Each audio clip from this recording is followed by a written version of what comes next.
2020年開始咧，香港嘅施政報告咧已經話推動家族辦公室嘅發展，加上2023年咧8大政策嘅支持咧，過去幾年咧已經成功咧吸引到好多大型家族咧嚟咗香港投資同埋開始佢哋嘅公司等等。香港有好多唔同類型嘅專家，包括法律啦、金融、藝術、升學教育等等。咁但係咧，要滿足家族多方面嘅需求咧，係需要一啲家族顧問多方面嘅支持。呢3日嘅課程啦，同傳統嘅理論課會唔一樣。我哋每一位專家啦，會分享佢哋嘅實質嘅寶貴嘅經驗。而我會同大家講嘅就係包括香港家族辦公室嘅發展機會啦、高端家族嘅需求啦，同埋咧點樣協調啦唔同嘅專家去滿足咧家族嘅多方面嘅需求嘅。如果大家想把握家族辦公室喺香港嘅發展機會嘅話咧，咁我哋就課堂見啦。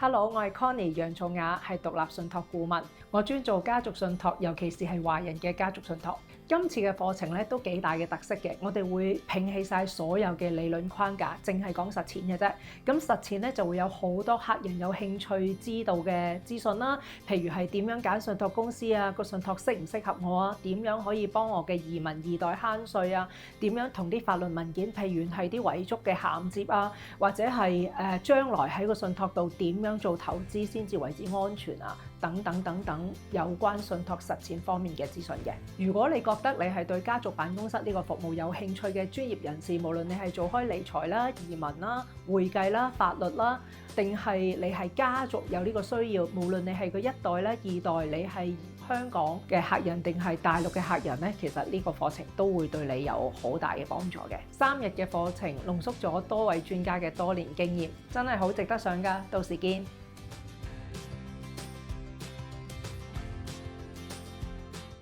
藝術是什麼？喺現代嘅 Family Office 資產配置入邊咧，其實藝術早已經超越咗個人嘅喜好品味。佢已經係可以抗通脹啦，可以係一個資產配置啦，亦都係可以係一個家族傳承入邊嘅一個精神嘅靈魂。我係伍常希文，今次課程嘅藝術投資部分嘅導師。大家好，歡迎大家嚟到今次 PolyU-Speed 我哋最新呈現嘅一個家族傳承嘅課程。我哋喺今次課程入邊咧，將會同大家傾下全世界國際藝術市場嘅運作，同埋藝術喺 Family Office 入邊嘅資產配置嘅策略，同埋最緊要嘅買賣投資 tips。咁好高興啦，喺呢個課程入邊咧，同各位大師級嘅前輩合作舉辦呢個課程。7月中呢個課程，期待同大家見面同埋交流。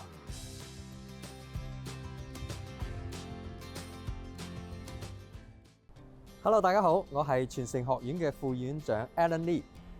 今天咧就想同大家分享下咧家族傳承入邊咧，除咗係有形資產，譬如好似財富啊或者企業之外咧，其實仲有無形資產嗰部分喎，就包括有家族嘅精神啦、家族嘅文化、家族嘅關係啊，甚至你點樣培育下一代咧，其實都係非常之重要嘅。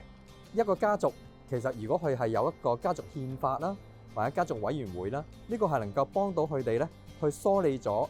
原則上面嘅嘢啦，咁對於將來去定義財富，或者將來去點樣去發展佢哋嘅企業，甚至去下一代點樣培育，成個家族點樣維繫，呢啲咧都係非常之重要嘅。所以喺嚟緊嘅課程入邊咧，我都好想同大家去分享家族憲法啦、家族委員會啦，甚至係如果佢哋有一啲矛盾嘅時候，個調解機制係點樣樣嘅。到時課程見啦